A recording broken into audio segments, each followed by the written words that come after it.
Tere, tema on Edgar, kindlasti oled sa teda näinud. Tema igapäevarutiiniks on tantsida koos teistega. Nimelt käib ta Vova tantsukraupis. Jah, kui sa tahad teada, siis tal erilisi sõpru polegi, kuid see pole nii oluline, oluline on see, et talle meeldib tantsida.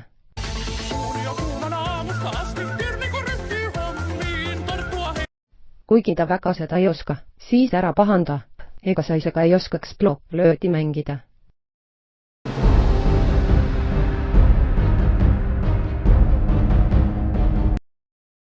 Siin on Edgarist amatöörkaader aastast 2003. Siin on Edgar veel poisike. Siin on samuti amatöörkaader, kuid juba märksa hilisem. Aasta on siin 2015. Nüüdsest pole Edgar enam poisike, vaid suur mees, kes joob alkoholi, paneb naisi ja tarvitab keelatud aineid. Küsisime Edgarilt ka, miks ta teeb seda.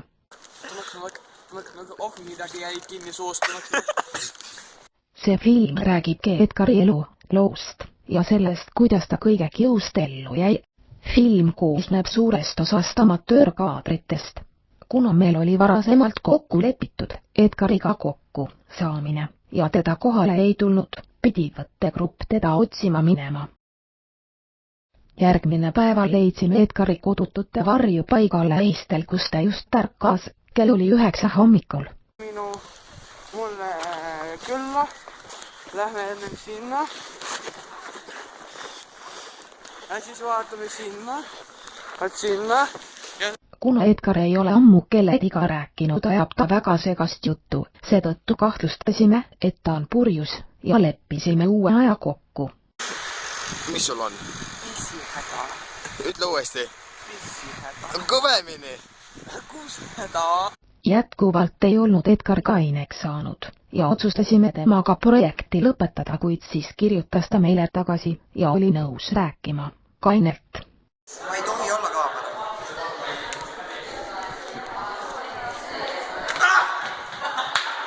Loomulikult me temalt sisukat vastust ei saanud ja soovitasime tal ravile minna ja ampull paigaldada.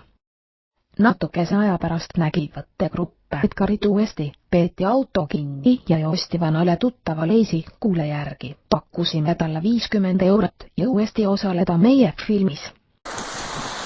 Küll on libe. Ma Edgar, ette nüüd. Edgar oli nõus ja otsustas järgmine päev meile oma kodu ja eluolu näidata. Muidugi ta oli purjus ja hakkas meile rääkima inglise keeles. And I live in Slums. There is living my friend Uhmad. So this is my home. I have a little bit my food here. I'm very poor.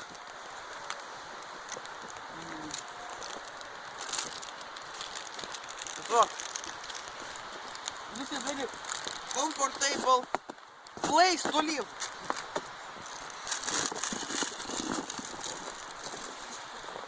Kohe kaugelt on näha, et Edgar vajab abi ja selleks ka dokumentaalfilm näitabki, kuidas me Edgarist jälle inimese teeme. From my home? No, of course you didn't, because you have bad vision. Because you don't live in slums. So this is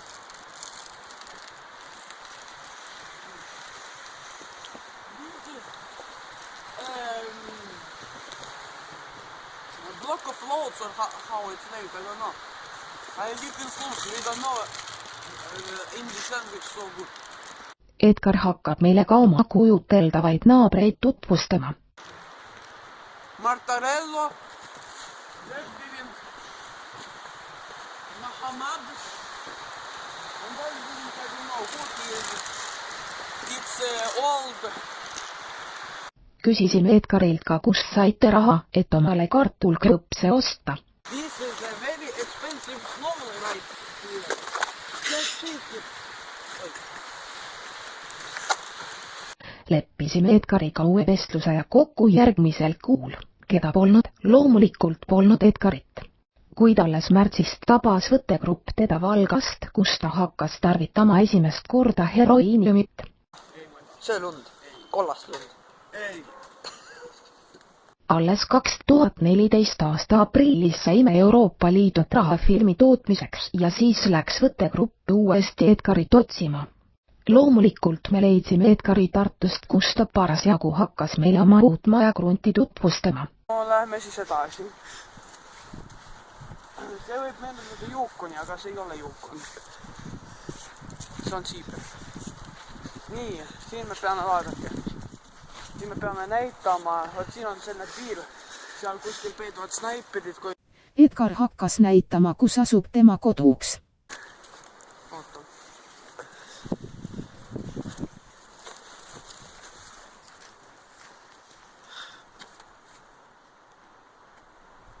Püstika võib minna. Ui. Ei. See on Antok!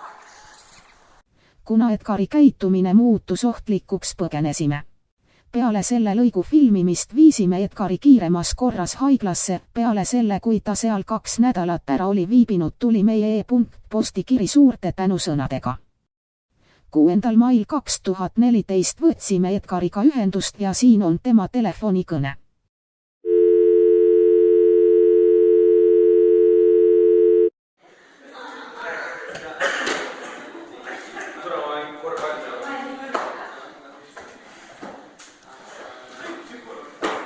Nii kaua filmi.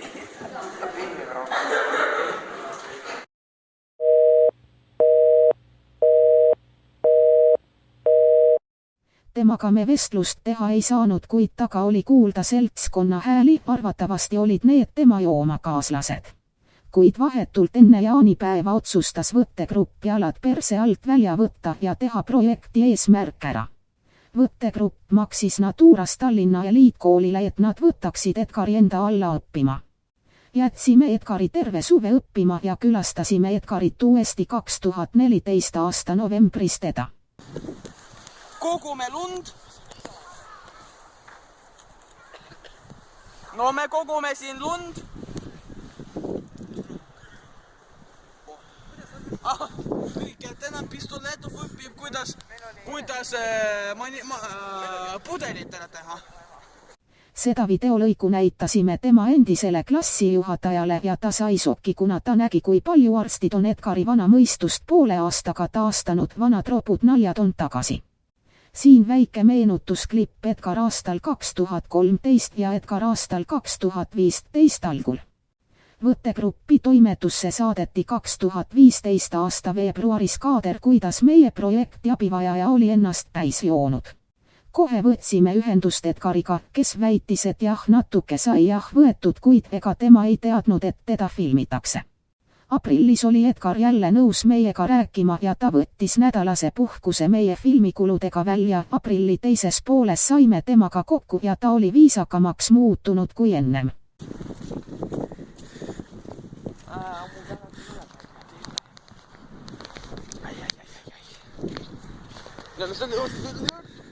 Kuid siis Edgar nägi selja tagant lähenevat politseiüksust ja Edgar hakkas poole intervjuu pealt jooksma ära.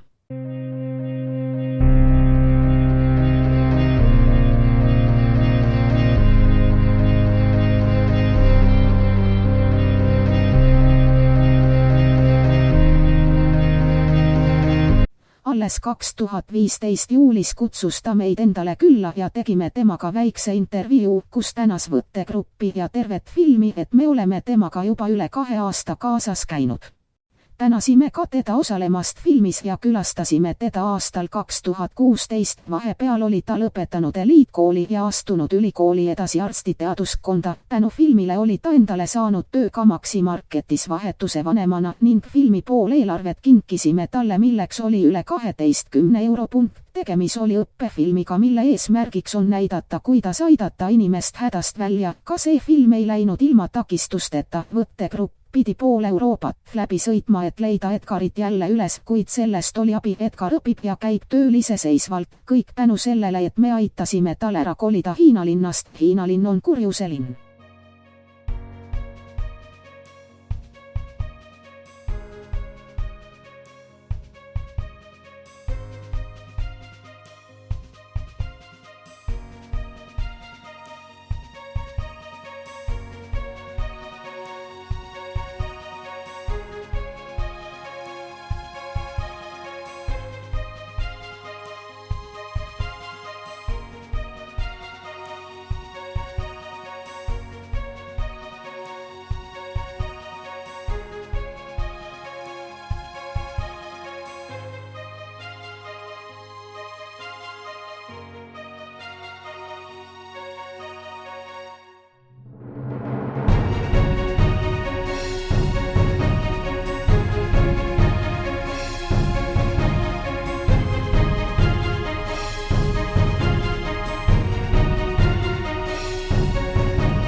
Ta.